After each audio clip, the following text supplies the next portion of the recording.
104.9. El Avispero.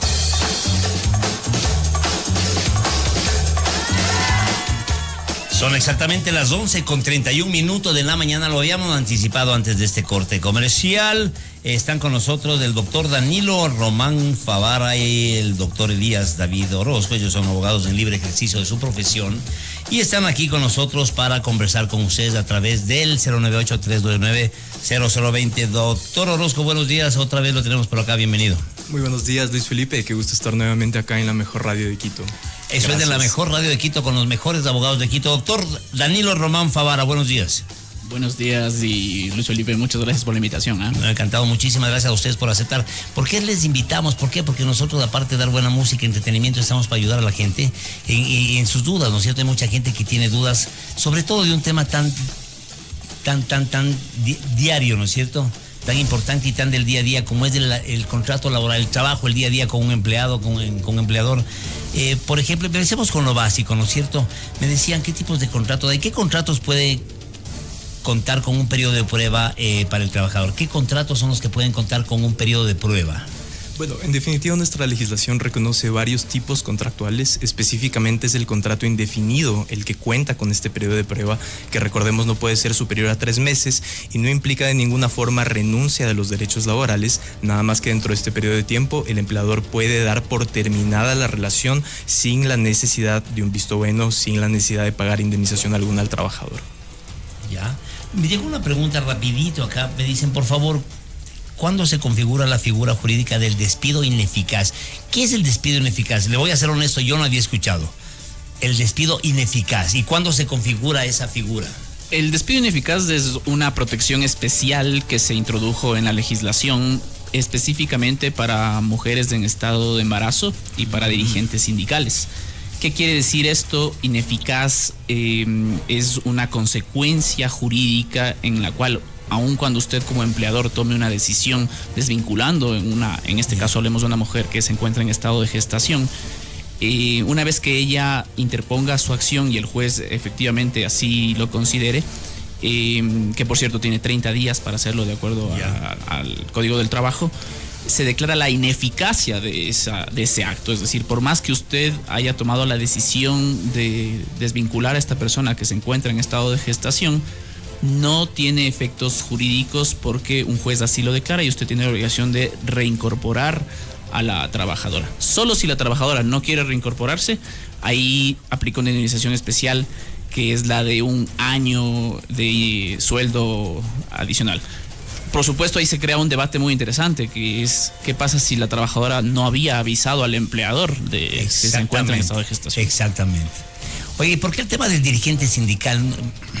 A ver, lo que pasa es que el derecho colectivo tiene tradicionalmente ha sido protegido en el Ecuador de manera especial, y una de las formas en las cuales los trabajadores pueden hacer protección de sus derechos es a través de la asociación. O sindicatos. ¿Hay todavía sindicatos? Sindicatos y comités de empresa, que son las dos formas reconocidas de la organización de los trabajadores. Ahí están respaldados por el sindicato, por el comité de empresa, por la asociación. Correcto, se negocia un contrato colectivo, se legaliza en el Ministerio de Trabajo y a partir de ahí esas reglas ya tienen vigencia para el empleador como para el conjunto de trabajadores. Evidentemente, como el empleador no necesariamente le va a convenir la asociación de parte de los trabajadores, cuando se detectan este tipo de asociaciones, lo que se pueden hacer es tomar represalias inmediatamente. Lo que hizo el legislador fue darle una protección especial a quienes ya están considerados como dirigentes para que no se desvincule el aparataje cuando se está tratando de organizar esta forma de proteger los derechos de los trabajadores. Que a veces políticamente lo manejan a ciertas conveniencias de un tema complicado, pero en todo caso están respaldados y amparados en el contrato colectivo. Hay a manera de chiste, un oyente me dice, hay una pregunta que dice: ¿por qué dicen visto bueno? Bueno, ¿para quién si realmente es malo para el trabajador? Visto bueno es una mala palabra a veces. Uno oye visto bueno y se asusta, ¿no es cierto? Da miedo un visto bueno. Te dicen, ten cuidado, te van a sacar un visto bueno. ¿Cuáles son las causales para que el empleador pueda interponer? ¿Qué es un visto bueno? ¿Y cuáles son las causales para que el trabajador pueda interponer un visto bueno? Bueno, el visto bueno se podría definir, creo que en algún momento lo hablamos y es muy importante porque es la figura que de alguna forma más le preocupa a los trabajadores. Exacto, por eso digo, es una palabra que asusta, ¿no? Exactamente, asusta en un inicio. El visto bueno es una autorización que emite el inspector de trabajo por medio del cual se permite a la compañía, al empleador, desvincular al trabajador sin pagar la indemnización por despido intempestivo, sin pagar tampoco el desahucio.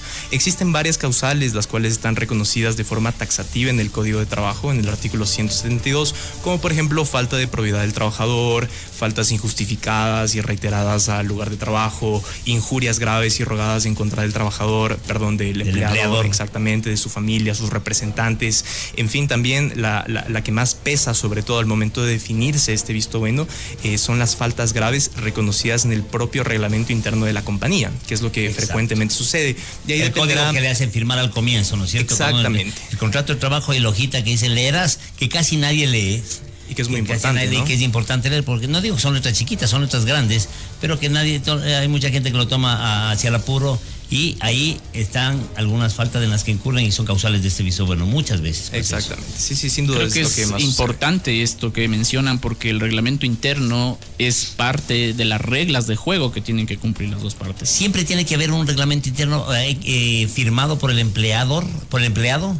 Sí, tiene que conocer no las condiciones que están en el reglamento, porque eso lo regula la compañía y lo aprueba el Ministerio de Trabajo como el ente de control, pero el trabajador sí tiene que tener el conocimiento. De hecho, muchas veces cuando se discuten estos procedimientos, una de las pruebas favoritas de los inspectores de trabajo es la aceptación y el conocimiento por parte del trabajador del reglamento interno de trabajo. ¿Aquí se puede aplicar eso de que el desconocimiento de la ley no te exime de culpa? Esa es una pregunta muy interesante, porque yo de hecho defiendo que no.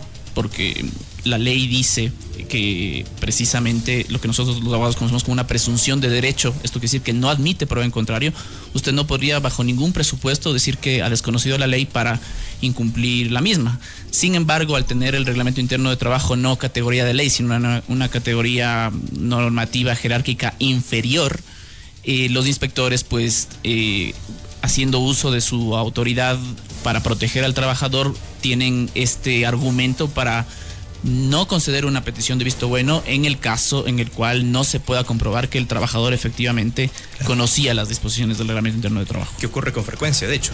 Claro que sí. En la práctica sucede con frecuencia que muchas veces los empleadores no tienen una constancia de que el trabajador haya conocido este reglamento interno y por lo tanto... Exacto, no hay la firma. Exactamente, y eso es motivo de que no se conceda el visto bueno bajo el presupuesto de que hubo una falta de este reglamento interno. ¿Sí? La gente ya empieza a escribirnos al 098 y les invito, les repito el número 098-399-0020, 098-399-0020, consultas para el doctor Danilo Román y para el doctor Elías David Orozco.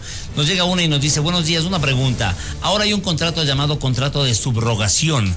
Cuando te cambian la razón social, tienes derecho a una liquidación intempestiva porque esa otra empresa cierra. A ver, la subrogación es una figura que yo creo que ayuda al trabajador y sin duda también ayuda a las compañías para que puedan diversificar su operación. Lo que se trata es de respetar los derechos de los trabajadores, en este caso provenientes de la antigüedad de la relación laboral. Por cada año que pasa y que el trabajador está vigente en esta relación, se calcula un tema adicional para su desahucio que al final él cobraría si es que se terminaría la relación, y lo mismo para el tiempo de la jubilación patronal, fondos de reserva también es otro derecho que se genera con el tiempo, etcétera. Entonces, una forma para que estos derechos no se vean menoscabados y hay, como la gente dice, un cambio de razón social, o tal vez hay veces una venta del negocio o una reorganización corporativa. La subrogación, que es una cláusula específica que contiene el contrato de trabajo, donde el empleador, el nuevo empleador y el antiguo aceptan expresamente que sustituyen la calidad, que aceptan la antigüedad del trabajador. Exactamente. No hay ningún tipo de indemnización, no hay interrupción tampoco en la relación laboral, lo que quiere decir que no hay... sus derechos en el tiempo. Correcto, mantiene sus derechos, no hay acta de finiquito, no hay indemnización porque tampoco hay interrupción de la relación laboral. Perfecto, otra pregunta, dice, buenos días, una consulta, ¿cómo puedo hacer con una empresa que renuncié hace más de 2 años, en octubre del 2020 y aún sigue debiendo varias aportaciones? Un abogado me dijo que tengo que poner una denuncia en la fiscalía, o qué tendría que hacer, dice, y qué pasaría con mis aportaciones si se disuelve esta empresa. Bueno, en definitiva es importante tomar en consideración que las acciones laborales prescriben en 3 años a partir de la desvinculación del trabajador. ¿Qué quiere decir eso? Que nosotros, si queremos eventualmente interponer algún reclamo judicial, administrativo, tenemos que hacerlo dentro de este periodo de tiempo. En principio hay 2 instancias a las cuales podemos acudir. Primero, que sería el Ministerio del Trabajo a través de una denuncia administrativa. No es una denuncia en fiscalía propiamente porque sería discutible si eventualmente se cometió algún delito, pero en este caso propiamente iríamos donde el Ministerio del Trabajo, interponer esa denuncia y verificar que en efecto el empleador haya cumplido sus requisitos. Caso contrario, la segunda vía sería agotar una instancia judicial propiamente con una demanda ante el juez competente del trabajo para evidenciar y sobre todo exigir que el trabajador o el empleador haya cumplido en este caso con las aportaciones. La primera, el Ministerio del Trabajo, y la segunda, llamarles a ustedes. De paso les doy el teléfono de ustedes, de los abogados Román y David Orozco. Les reciben sus preguntas de inquietudes al 099-098-2274. Les repito, papel y lápiz, por favor, 099-098-2274. Una pregunta de un oyente nos dice: ¿qué pasa cuando contratan solo de palabras sin firmar nada? Ahí debemos tener cuidado porque el hecho de que exista simplemente un convenio verbal no quiere decir que no exista contrato de trabajo. Hay un contrato de trabajo, nada más que este no está por escrito. Y al no estar por escrito, las garantías se mantienen respecto del trabajador. Por ejemplo, el periodo de prueba, que era lo que hablábamos al inicio de esta entrevista, es un requisito que conste por escrito dentro del contrato de trabajo. Y si alguien solo tiene un contrato verbal y quiere hacer uso del periodo de prueba, es decir, aplicando la terminación dentro de los 3 primeros meses, no lo podría hacer en estricto derecho porque no está recogido por escrito en ningún contrato. Y si es que usted toma o comete el error de aplicar la finalización del contrato de trabajo dentro de los 3 primeros meses, aun cuando no haya firmado un contrato por escrito, ahí se produce un despido intempestivo. Entonces son los pequeños minucias que hay que tener en cuenta para que no existan problemas. Hola, buenos días, dice otro mensaje. ¿Cómo se apela un visto bueno? ¿Qué afecta ¿qué afecta? ¿Cómo se apela un visto bueno que afecta por abuso de confianza? Siendo bodeguero y sin tener responsabilidad de dinero. Hay un documento de responsabilidad laboral, más no de dinero. Bueno, en definitiva, creo que la persona que amablemente nos dirige la pregunta debe de tener cuidado con la terminología que se utiliza. Asumo que si es que hay el término abuso de confianza, recordemos que eso es un delito tipificado en el COIP, entonces valdría la pena revisar la naturaleza jurídica de ese documento. En caso de que efectivamente sea un visto bueno, que lo concedió el inspector de trabajo a favor, si se quiere, de su empleador y consecuentemente desvincularon al trabajador, la única forma de apelarlo es directamente ante el juez de lo laboral. Entonces necesariamente tendría que contar con el patrocinio adecuado de un abogado, interponer una demanda y en función de esa demanda apelar la decisión del inspector de trabajo. Qué interesante, la gente realmente necesita de estos consejos y de este apoyo porque son problemas del día a día. Mira lo que dice acá otro mensaje, dice: buenos días, una pregunta, se ganó el visto bueno a favor del empleador y sigo trabajando en la empresa. Mi pregunta es, después de esto, ¿el empleador me puede despedir de la empresa o no? Y si la empresa lo hace, ¿me tiene que liquidar al 100%? Si es que continuó la relación laboral después de ya haber obtenido un visto bueno favorable, quiere decir que el empleador no lo ejecutó. Y al no haber ejecutado esa decisión que tenía su derecho, pues la relación laboral continuó ininterrumpidamente, lo que quiere decir que si en el futuro o al día de hoy, dependiendo cuánto tiempo haya sucedido desde la resolución, que me imagino que ya no tuvo efecto inmediato, nuevamente se aplicarían las mismas reglas de terminación de la relación laboral, lo que quiere decir que sí, que habría que en ese caso considerar una nueva indemnización. ¿Cuántas horas tiene que trabajar el empleador, el empleado? Hay una disposición... Hagámoslo al año, hagámoslo mensual, semanal, diaria y terminemos al año. Esa es una pregunta muy interesante porque el tema de horas extras, que en realidad son horas suplementarias, es un tema que está siempre regulado y siempre causa mucha controversia. Hay mucha gente que tiene jornadas extendidas o jornadas diferentes a las jornadas del vecino, ¿no es cierto? Si hablamos por regla general, es decir, un contrato de trabajo a tiempo completo, tenemos que considerar que son 8 horas diarias, multiplicadas hasta por un total de 5 días a la semana, lo cual nos da 40 horas a la semana. Adicionalmente, el legislador nos establece la posibilidad de trabajar horas suplementarias u horas extras, en lenguaje coloquial, hasta por 12 horas a la semana. Fuera de esas 52 en total, las 40 ordinarias más las 12 suplementarias, en realidad no podría existir ni pactarse contrato de trabajo, a pesar de que incluso se pague o se estipule una remuneración. Ese sería el máximo permitido de acuerdo a nuestra legislación. Tengo una pregunta que nos llega al mensaje también al WhatsApp 098-399-0020. Buenos días contigo. ¿Qué pasa cuando le rebajan el tiempo de trabajo arbitrariamente y le obligan a firmar una renuncia? Eso se da siempre. Yo he visto y conozco casos. Le rebajan el tiempo de trabajo arbitrariamente y le obligan a firmar una renuncia. Bueno, a ver, yo propongo que segmentemos la pregunta en dos secciones, porque es una pregunta importante. De hecho, es algo que le sucede a la gente muy frecuentemente, sí, lamentablemente. A ver, en definitiva, si es que mi empleador a mí me reduce el número de horas que yo trabajo y consecuentemente me reduce el sueldo, de conformidad con el Código de Trabajo, eso puede configurar un despido intempestivo. Claro. Y yo tengo los mismos mecanismos para hacer valer mis derechos que el caso clásico que el empleador simplemente me despida. Puedo yo solicitar la indemnización por despido intempestivo, ya sea en sede administrativo o en sede judicial. Por otro lado, es importante el tema de la firma de la renuncia, porque recordemos que a mí nadie me puede obligar a firmar ningún documento. Eso es ilegal. Exactamente. En definitiva, si es que alguien a mí me obliga a firmar un documento, yo en primer lugar no tengo que hacerlo, obviamente, a no ser de que haya amenazas de por medio de tal cosa. Peor, pues, si hay amenazas. Exactamente, peor, pero en definitiva yo no estoy obligado a firmar una renuncia, y el hecho de que mi trabajador o mi empleador, en este caso, me esté obligando a firmar este documento, me esté desvinculando, puede plenamente configurar un despido intempestivo, y yo tengo mecanismos legales para hacer valer mis derechos y mis indemnizaciones. Una pregunta importante, y con eso vamos cerrando el tema, recordándoles a la audiencia el teléfono de los doctores Danilo Román y Elías David Orozco.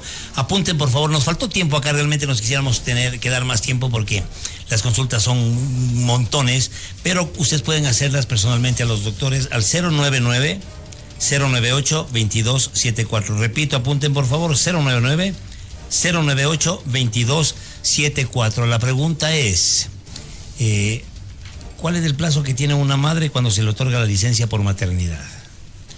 En este caso hay que contar el plazo desde que existe el alumbramiento, que son 12 semanas en las cuales la madre tiene el permiso de maternidad.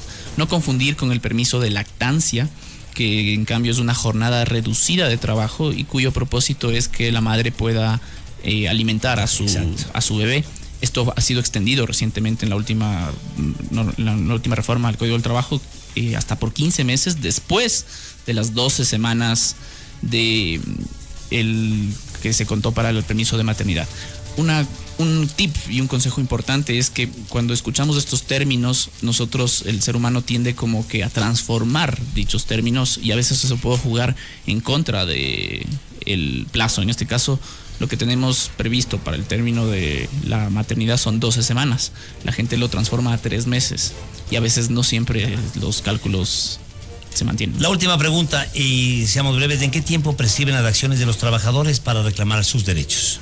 En 3 años, contados a partir de que se desvinculó el trabajador, a partir de que terminó la relación laboral. 3 años. 3 años, exactamente. Ya lo saben, cualquier duda que se nos queda en el tapete, como dicen, no avanzamos a contestar al 098-399-0020. Les repito, el teléfono de los doctores Danilo Román y Elías David Orozco, 099-098-2274. Vamos con una canción. Muchísimas gracias, doctores. Gracias. Gracias, qué gusto estar aquí.